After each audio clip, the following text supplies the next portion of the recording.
Today, I want to talk a bit about the price of our goals. Yes, every goal comes with a price. Now remember, when we want something new in our life, generally we want to accomplish a goal. That's typically how we describe it. We must do something different. If we didn't have to do something different, we'd already have whatever that thing is in our life. Does that make sense? So to get something new in our life, we must do different things. So there's really two pieces to this. Generally, that doing something different requires some amount of effort and or focus, and that's different. And then typically what it is we want, whatever that goal is something that we really want and we're going to enjoy. To get to that enjoyment requires us to do the whatever it is that's different to allow us to get there. So let me give an example. If I want to be in better physical condition, I must exercise. Now, this truly is something I'm working on right now. I am really wanting to get a little bit more strength. And I was looking for a way to integrate it into my life in a way that was other than a 30-minute exercise routine. I was looking for something very small. So I decided that in the morning, I can hold plank, I can do a stretch, and then I can do a few push-ups. So this was my small step to take for greater muscle tone. So what is the price that I must pay? I must do something to actually increase my muscle tone. So I made the decision to do a plank and push-ups and then some stretches as a part of it. So what's the price? Well, I have to do it. I have to figure out when I'm going to do it. Now for me, the when is in the morning. When I walk back into my closet to get dressed for the day, generally still in my PJs at that point, I will do this little routine. It does not take long. That's the price that I'm paying. For increased muscle tone right now, I'm paying the price and I am required to do something in order to have the better muscle tone. Are you with me? So why does this matter? Well, the first thing that we need to understand is that when we want something new or different in our life, there is a cost. It's the price of accomplishing that goal. So first of all, we need to understand that is true. When we're looking at a specific goal, we need to identify what is that price that we're going to pay to get the goal. Now, stop for a second. When we set a goal, remember, it's our best thinking at that time. As we begin to work on a goal, we have much greater clarity. From that clarity, we may adjust the goal.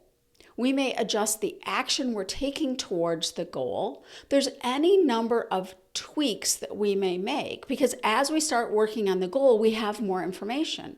We may actually change the date of the accomplishment of the goal. Sometimes we realize we can accomplish that quicker. There are other times that we may realize, ooh, this is really going to take me longer than I initially thought. So remember, when we set a goal, it's our best thinking at the time. As we start working on the goal, we're going to see areas to make tweaks, improvements, and adjustments. So even if you gave no thought to the actual cost of the goal that you have in mind as we're talking about this, now is a great time to go back and really consider the cost of the goal. Why does this matter? Well, number one, being aware of the cost allows us to do another depth or another level really of analysis. Am I willing to pay that price? So for me, the question was, am I willing to pay the price of number one, remembering and then doing every single morning? I must do this. That is the decision that I made. So am I willing and is it realistic for me to pay that price?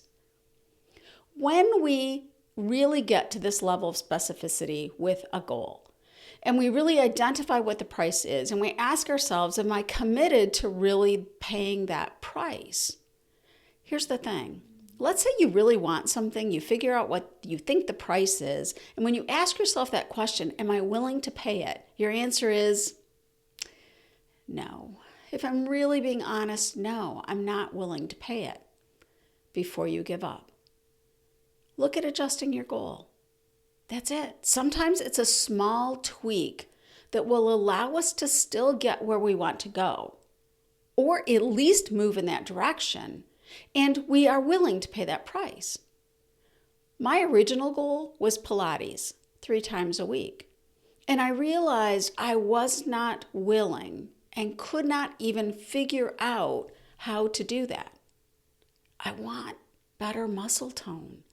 That part to me was very clear. So when I realized my first specific goal of how to get to that muscle tone was not a price that I was willing or could even see how I would fit it in, I changed the action. The goal is still there, improve muscle tone. But I made adjustments to the price that I would have to pay. Am I going to have the same muscle tone as if I were doing Pilates? No, not at all. Which is going to give me better muscle tone in the end? Doing nothing because my original idea of Pilates, I am not willing, can't figure out how to pay that price, or by doing this little micro workout, right? It's not going to be the same, and yet I will have better muscle tone. So we want to be flexible in how we are thinking about our goals. And one way to help us really dial in and make adjustments is giving careful thought to what is the price of this goal. And if I'm not willing to pay that price, is there some other action I can take that will move me closer to that goal, even if it's not exactly what I thought it should be in the beginning? All goals have a price. When we pay attention to that price and we calibrate, can we and are we willing to pay that price, we will experience much more success with our goals as we make adjustments along the path. That's it for this week. Bye for now.